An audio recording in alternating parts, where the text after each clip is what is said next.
കഴിഞ്ഞ ദിവസമാണ് T20 ലോകകപ്പിൽ ആവേശ പോരാട്ടത്തിൽ ഇന്ത്യയോട് പാകിസ്ഥാൻ അതിദയനീയമായി തോറ്റത്. തോൽവി എന്ന് പറഞ്ഞാൽ ചെറിയ തോൽവിയല്ല, ഒരു ഘട്ടത്തിൽ പോലും പൊരുതാനാവാതെ പൂർണ്ണമായ കീഴടങ്ങലായിരുന്നു പാകിസ്ഥാൻ. നമുക്കറിയാം, പാകിസ്ഥാൻ ഇന്ത്യയോട് തോറ്റാൽ, പരസ്പരം സൗഹൃദമില്ലാത്ത, കൈകൊടുക്കാത്ത മത്സരത്തിൽ തോറ്റാൽ എത്രത്തോളം വലിയ വികാരമാണ് ആ രാജ്യത്തുണ്ടാകുക എന്നുള്ളത്. പക്ഷേ ഇത്തവണ അതിൻ്റെ രൂക്ഷത അല്പം കൂടി കൂടുതലാണ്. കാരണം അവിടെ സൈനിക മേധാവി പോലും ഈ വിഷയത്തിൽ ഇടപെടുകയും അമർഷം പാകിസ്ഥാൻ ക്രിക്കറ്റ് ബോർഡിനെ അറിയിക്കുകയും ചെയ്തു എന്നുള്ളതാണ് ഏറ്റവും പ്രധാനപ്പെട്ട കാര്യം. പാകിസ്ഥാൻ്റെ സൈനിക, സാമ്പത്തിക, രാഷ്ട്രീയ മേഖലകളിൽ പോലും ഇത് അലയടിക്കുകയാണ്.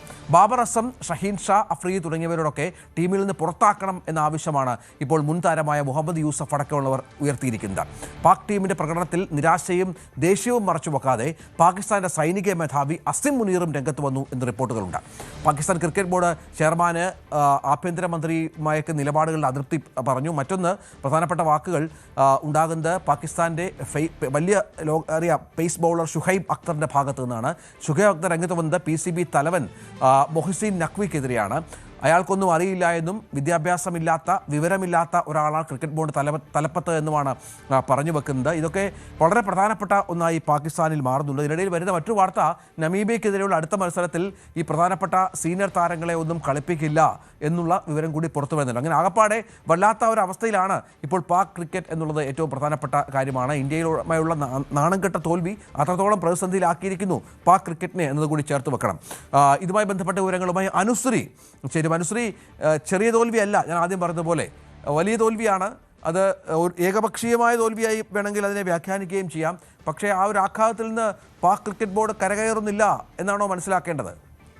അതേ രഞ്ജിത്ത്, T20 ലോകകപ്പിൽ ഇന്ത്യക്കെതിരെ ഉണ്ടായ തോൽവി പാകിസ്ഥാനിൽ വലിയ തരത്തിലുള്ള ചർച്ചകൾക്കാണ് ഇപ്പോൾ വഴിവെച്ചിരിക്കുന്നത്. അത് ക്രിക്കറ്റ് പ്രേമികൾക്കിടയിൽ മാത്രമല്ല, സൈനിക, സാമ്പത്തിക മേഖലയിൽ അടക്കം പാകിസ്ഥാനെതിരെ വലിയ തരത്തിലുള്ള വിമർശനം ഇപ്പോൾ അവിടെ നിന്നും ഉയരുന്നു എന്നുള്ളതാണ് എടുത്തു പറയേണ്ട കാര്യം. പ്രധാനമായും PCBക്കും PCB മേധാവിയായിട്ടുള്ള മൊഹ്സിൻ നഖ്വിക്കുമെതിരെ വലിയ തരത്തിലുള്ള വിമർശനങ്ങൾ ഉണ്ടാകുന്നു എന്നുള്ള കാര്യങ്ങളാണ് ഇപ്പോൾ പുറത്തു വരുന്നത്. അതിൽ എടുത്തു പറയേണ്ട കാര്യം എന്ന് പറയുന്നത്, മുൻ താരമായ മുഹമ്മദ് യൂസഫ് ഒരു വിമർശനം ഉന്നയിച്ചിട്ടുണ്ട്. അത് ചില താരങ്ങളെ ഈ ടീമിൽ നിന്നും ഒഴിവാക്കണമെങ്കിൽ മാത്രമേ ഇനി കളിയിൽ വിജയിക്കാൻ, ഇനി മറ്റു മത്സരങ്ങളിൽ വിജയിക്കാൻ ടീമിന് സാധിക്കൂ എന്നുള്ള തരത്തിലുള്ള വിമർശനങ്ങളൊക്കെയാണ് ഉന്നയിച്ചിരിക്കുന്നത്. അത് പ്രധാനമായും വിമർശനം ഉന്നയിച്ചിരിക്കുന്നത് രണ്ട് താരങ്ങൾക്കെതിരെയാണ്.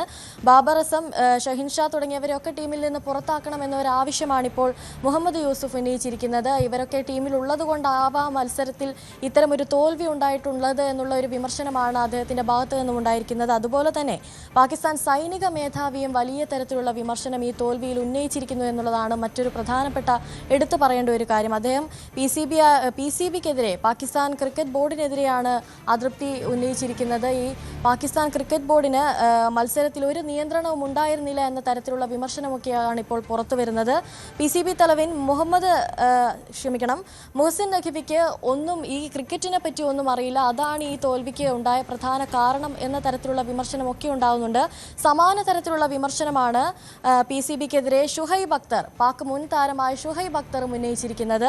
അദ്ദേഹം പറഞ്ഞത് ഇങ്ങനെയാണ്: ഒരു ഘട്ടത്തിലും പാകിസ്ഥാന് മത്സരത്തിൽ ഒരു നിയന്ത്രണവും ഉണ്ടായിരുന്നില്ല.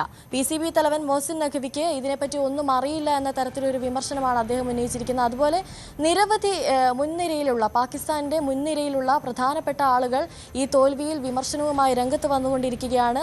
ഏതായാലും നിലവിലെ സാഹചര്യത്തിൽ ഇനിയിപ്പോൾ നമീബിയക്കെതിരായ മത്സരമാണ് ബാക്കി നിൽക്കുന്നത്. നമീബിയക്കെതിരെയാണ് ഇനി പാകിസ്ഥാൻ മത്സരത്തിന് ഇറങ്ങാനുള്ളത്.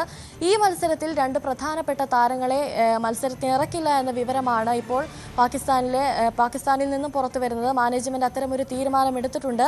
ആ താരങ്ങൾ ഇവരൊക്കെയാണ്: മുൻ ക്യാപ്റ്റനായ ബാബർ അസമും അതുപോലെ തന്നെ ഷഹീൻ ഷാ അഫ്രീദിയുമാണ് ടീമിൽ ഇല്ലാത്ത രണ്ട് താരങ്ങൾ. അവരെ ടീമിൽ നിന്ന് ഒഴിവാക്കാനാണ് ഇപ്പോൾ മാനേജ്മെന്റ് തീരുമാനമെടുത്തിരിക്കുന്നത്.